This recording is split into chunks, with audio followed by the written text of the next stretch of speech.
वर्तमान में जिस प्रकार से हमारे पड़ोसी राज्य पंजाब में चुनाव होने हैं और भारतीय जनता पार्टी का बहुत लंबे अरसे से एक लक्ष्य रहा है पंजाब में अपनी सरकार बनाने का, नाम पंजाब से भी सामने आया है, पे रहेगा, कांग्रेस में रहेगा। सिंधु साहब, आपको यूं नहीं लगता कि क्योंकि जो आप बहुत सही बात करें, हमेशा से कांग्रेस की ये नीति रहती है कि कांग्रेस बड़े स्टेचर के नेताओं को वहां भेजती है, लेकिन कहीं न कहीं वो आज तक ऐसे साबित हुए हैं जैसे शीशे के ताबूत में रखी हुई तलवार, वो कोई काम तो नहीं आ रहे हैं। नहीं, और तो प्रदेश के नेता को मौका क्यों ना मिले?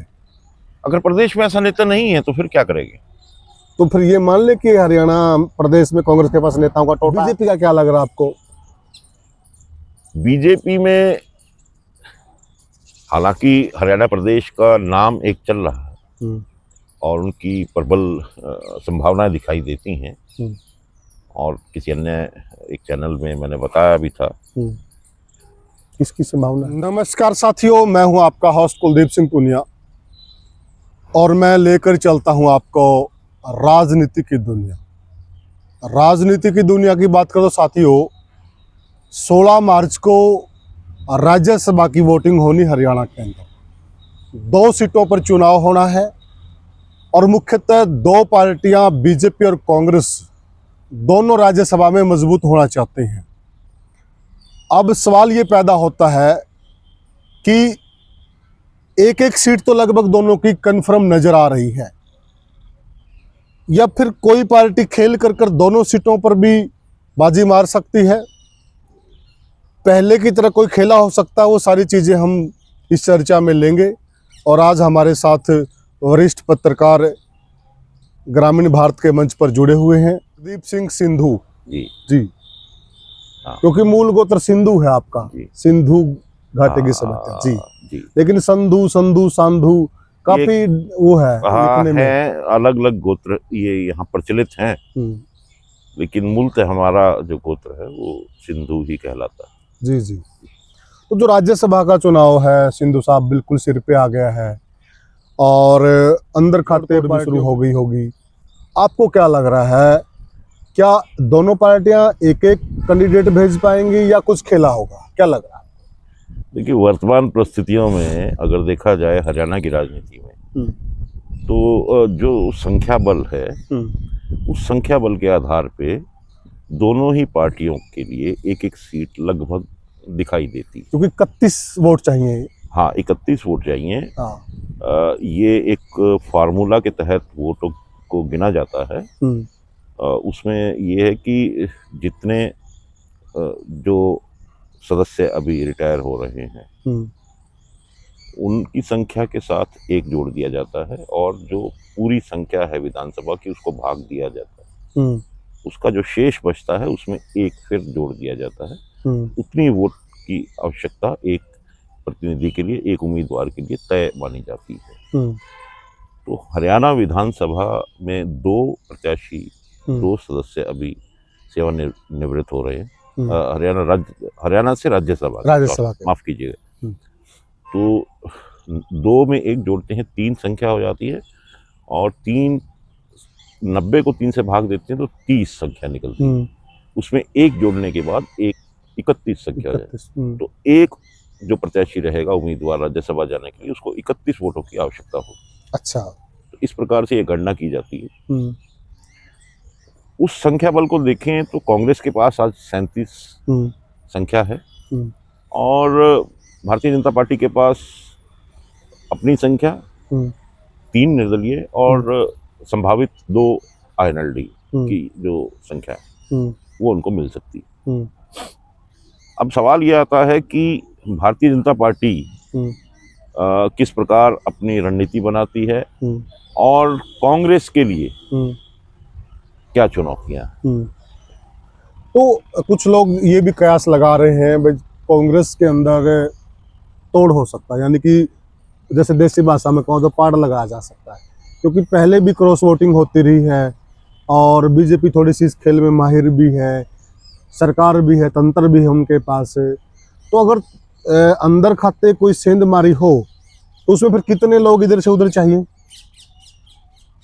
देखिए, 31 वोटें वो अपने एक प्रत्याशी के लिए सुरक्षित कर लेंगे, तो उसके बाद उनके पास वोट जो बचती हैं वो 17 बचेंगी, 48 में नहीं, और 5 वो निर्दलीय और इनेलो मिला के उनके पास वोट बन जाती हैं 53। हाँ, तो 31 निकालने के बाद 22 शायद बचेंगी और 9 उनको और वोट चाहिएंगे भारतीय जनता पार्टी को अपना दूसरा प्रतिनिधि बनाने के लिए। लेकिन यहाँ तो नो वोट फिर उनको कांग्रेस की तरफ से चाहिए। तो इसमें ये हो सकता है कि ये अगर मान लीजिए दूसरा प्रत्याशी खड़ा करती है भारतीय जनता पार्टी, तब ये मतलब 2 होंगे तो फिर तो चुनाव ही नहीं होगा, केवल अगर 2 ही प्रत्याशी होंगे। तीसरा प्रत्याशी होगा तब चुनाव होगा। तीसरा प्रत्याशी अगर भारतीय जनता पार्टी अपना दूसरा प्रत्याशी खड़ा करती है, जी ठीक है ना। हाँ, तो एक कांग्रेस का हो गया, एक बीजेपी, अगर बीजेपी दूसरा प्रत्याशी खड़ा करती है तो ये संभावनाएं चुनाव होगा। हाँ, ऐसी संभावनाएं बन सकती हैं और तब वो जो भी समीकरण बदल सकते हैं। लेकिन जहां तक कांग्रेस का सवाल है, कांग्रेस में अब एक सबसे बड़ी चुनौती भूपेंद्र सिंह हुड्डा के सिर पे आ गई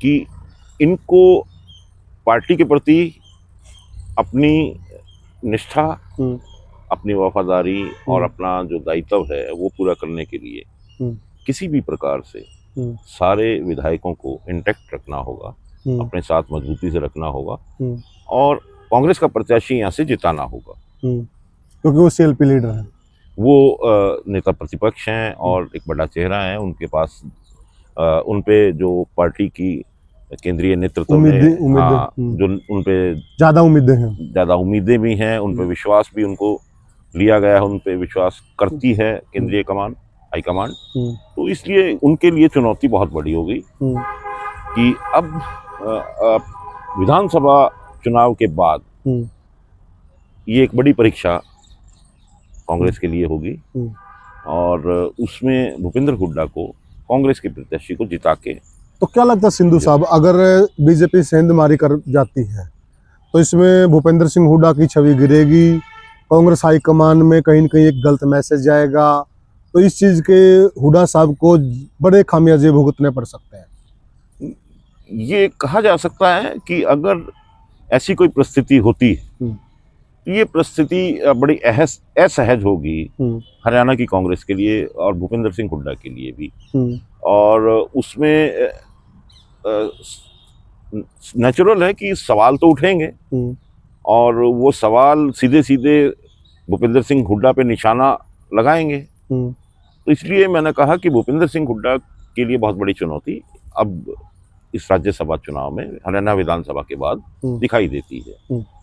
लेकिन जो अभी तक संभावनाएं हैं, और कुछ दिन पहले भूपेंद्र हुड्डा एक समारोह में आए थे, पत्रकार वार्ता में उनसे मुलाकात हुई, व्यक्तिगत तौर पे मैंने एक सवाल पूछा था, तो उस वक्त उनका जो आश्वासन था या उनका जो कहना था वो पूरी तरह से अपनी तरफ से आश्वस्त थे और उनको लगता है कि सशक्त दावेदारी से एक तरह से हरियाणा कांग्रेस का प्रतिनिधि जिता के भेजेगी।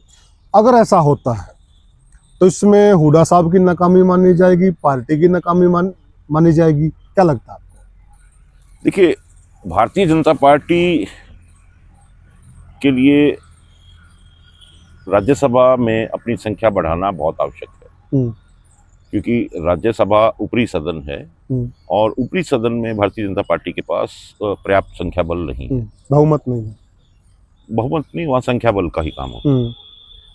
संख्या बल ज़्यादा होगा तो उनके जो लोकसभा में उनके द्वारा लाए गए बिल हैं, जो पास किए गए बिल हैं या उनकी नीतियाँ जो भी वो समझते हैं, उनको राज्यसभा में जो बाधाएं होती हैं, अगर उनका संख्या बल पर्याप्त होगा तो वो राज्यसभा में बाधाएं नहीं होंगी, जो अभी तक भारतीय जनता पार्टी के सामने आती रही। भारतीय जनता पार्टी कोशिश करेगी कि वो अपने ज़्यादा से ज़्यादा प्रतिनिधि, अपने उम्मीदवार जितवा के राज्यसभा में ले जाए। अभी जो चुनाव होने हैं ये 10 राज्यों में, अलग अलग 10 राज्य हैं, उनमें 37 प्रतिनिधियों के, 37 राज्यसभा सदस्यों के चुनाव होंगे। 6 राज्य ऐसे हैं जहां भारतीय जनता पार्टी का शासन है या वो सत्ता में।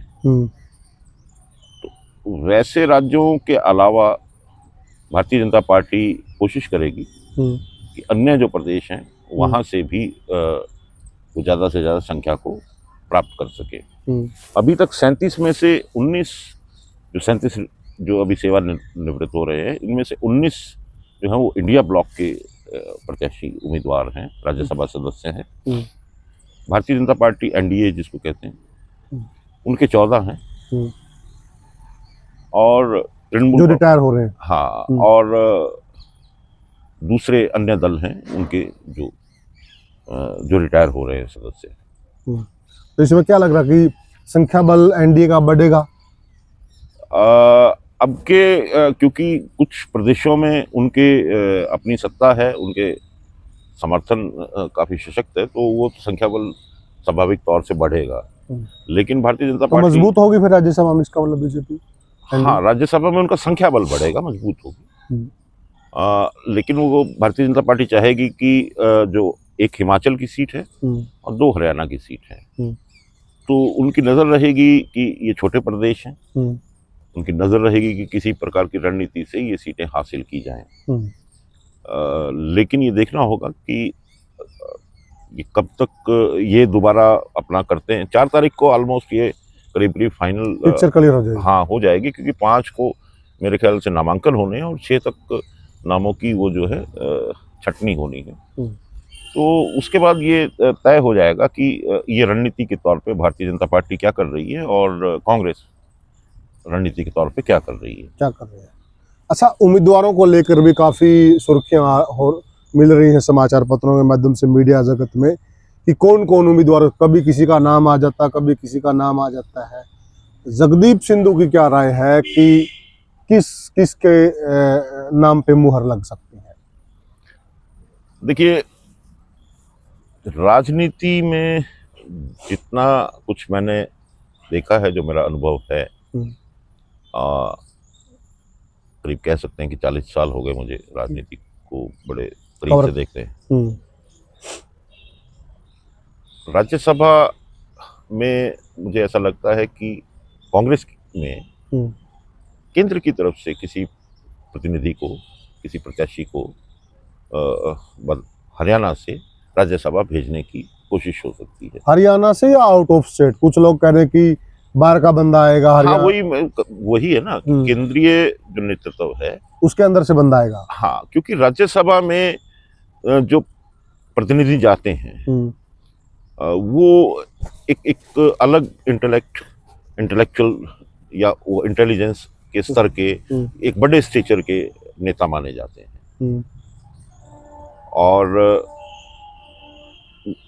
इसलिए ऐसा लगता है कि प्रदेश में अभी हरियाणा में ऐसा नहीं लगता कि कोई उतने बड़े स्टेचर में अभी है जिसको राज्यसभा के लिए कांग्रेस अभी चाहे।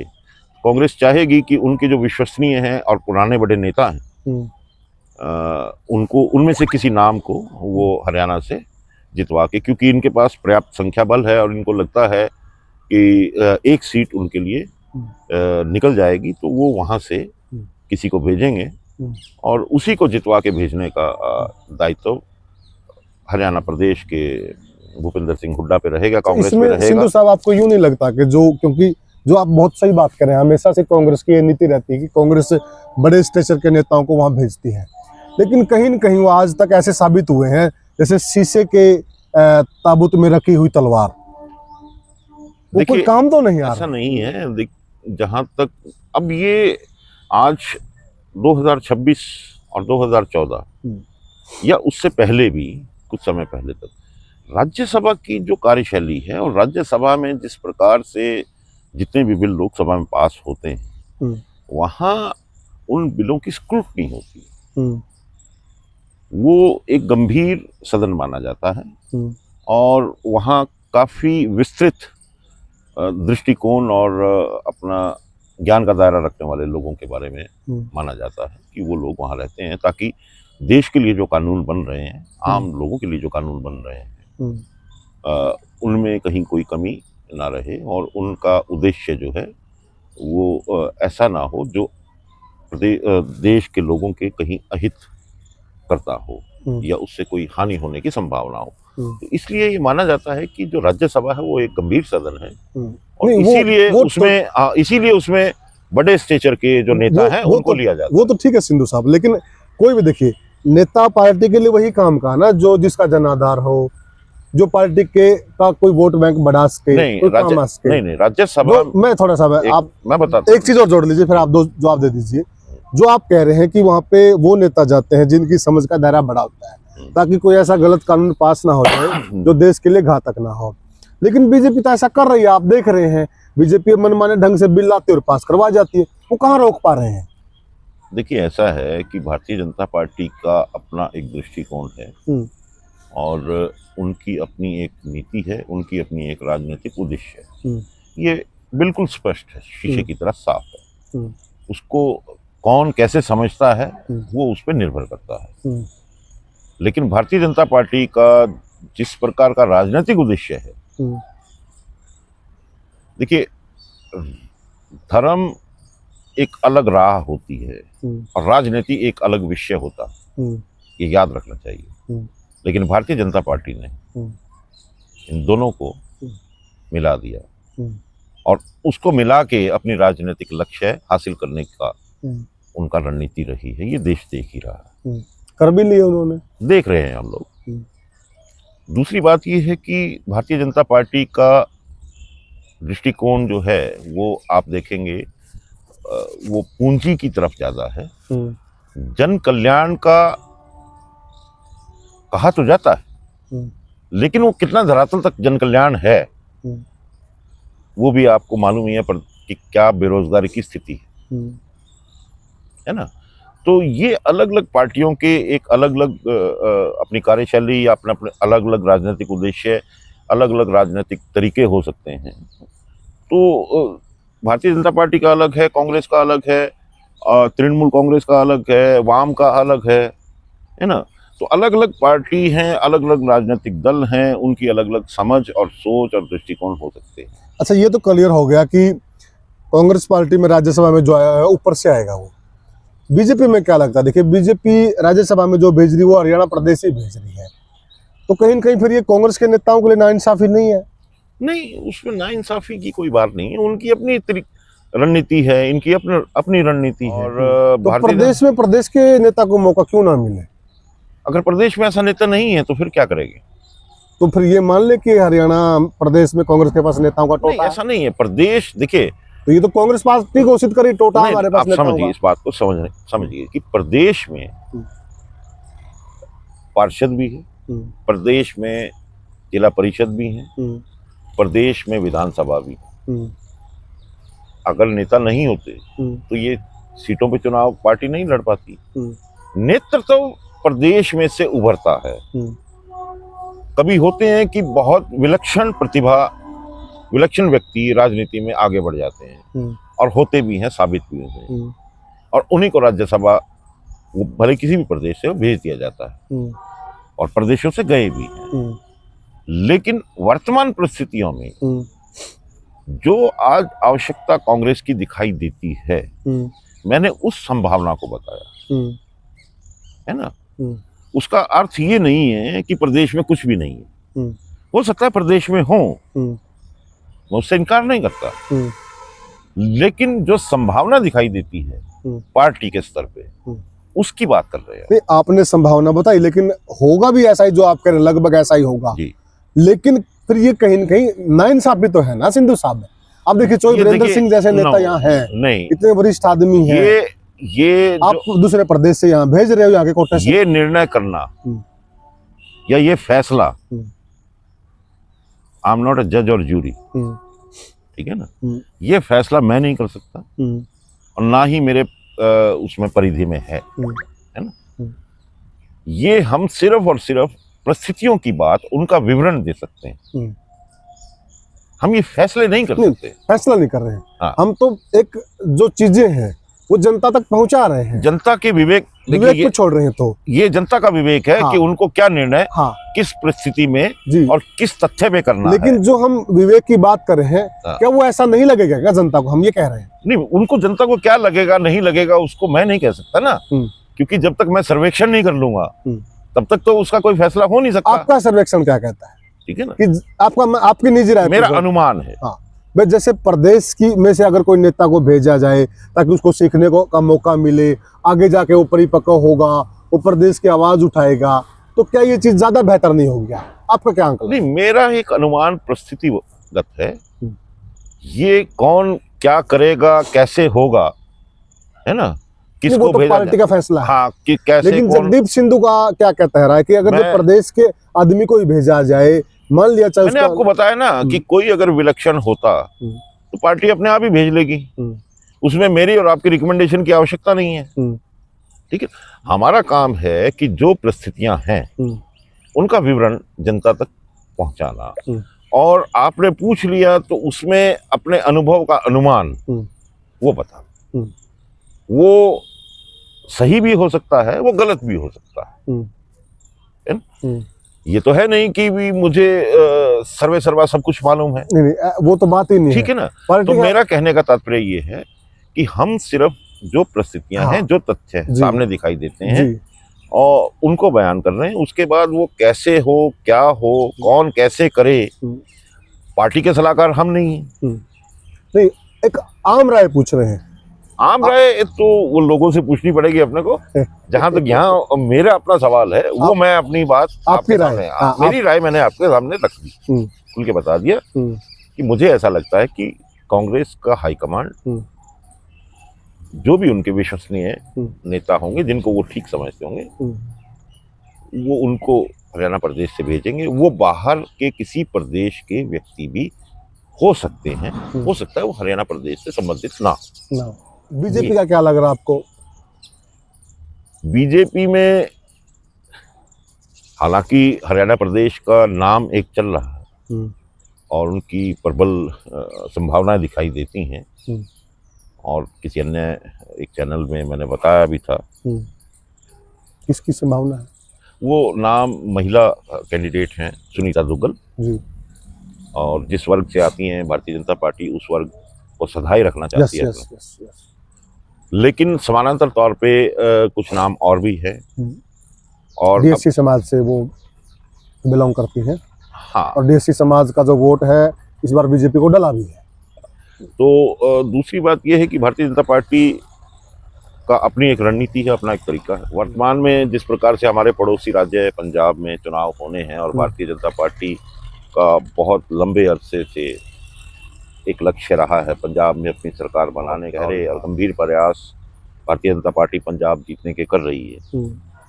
तो नाम पंजाब से भी सामने आया है, और ऐसा माना जाता है कि तरनजीत सिंह संधू जो एक सिख चेहरा हैं और भारत के अमेरिका में वो राजदूत भी रहे हैं, बहुत प्रतिभावान व्यक्ति माने जाते हैं, उनका नाम भी है। और पंजाब से कुछ लोग सुनील जाखड़ का नाम भी लेते हैं। ये निर्भर करता है कि पार्टी किस दृष्टिकोण से, किस एंगल से किस व्यक्ति को चुनती है, एक ही अपनी सीट चुनती है या वो किसी दूसरे ऐसे व्यक्ति को भी चुन लेती है प्रत्याशी के रूप में, और उसको कहा जा सकता है कि आपकी कांग्रेस में अच्छी अगर अंडरस्टैंडिंग है तो आप अपने वोट कांग्रेस से अर्जित कर लीजिए। जी बिल्कुल सही कह रहे हैं, ठीक है, और आप आगे बढ़िए, हम आपका समर्थन कर सकते हैं। ये निर्भर करता है कि किस प्रकार इस तरह की उस वक्त में घटनाएं हों और पार्टी अपने क्या निर्णय करे। लेकिन प्रदेश में जो नाम लोगों ने लिए हैं, चल रहे हैं, उनमें मुझे लगता है कि एक ही नाम जो प्रबल दावेदारी में आगे बढ़ता दिखता है वो सुनीता दुग्गल का है। और बाकी तो पर्ची से इस पार्टी में जब सीएम निकल सकते हैं तो पर्ची से कुछ भी निकल सकता जी। तो साथियों, ये हमने चर्चा की। जगदीप सिंधु साहब पुराने पत्रकार हैं, 40 साल से ये राजनीति को बड़ी करीब से देखते आए हैं। इनका खुद का परिवार भी हरियाणा की राजनीति में एक बड़ा मुकाम रखता है। और आज से नहीं, ये अंग्रेज़ों के ज़माने से इनके परिवार की राजनीतिक विरासत भी रही है। इन्होंने चीज़ों को बड़ा तफलीस से रखा है और इनका साफ साफ कहना है कि अनुमान की जो एक दृष्टि होती है, उस दृष्टि से हमने इन चीज़ों को देखा है और जनता के सामने प्रस्तुत किया है। बाकी निर्णय पार्टियों का होता है, पार्टियां क्या करें उनका निजी निर्णय है। पत्रकार की एक राय होती है और वो राय के अनुमान के आधार पर होती है। आपकी क्या राय है? आप अपनी राय कमेंट सेक्शन में जरूर रखिएगा। फिर मिलेंगे किसी और वीडियो में, किसी और पॉडकास्ट में। तब तक के लिए राम राम।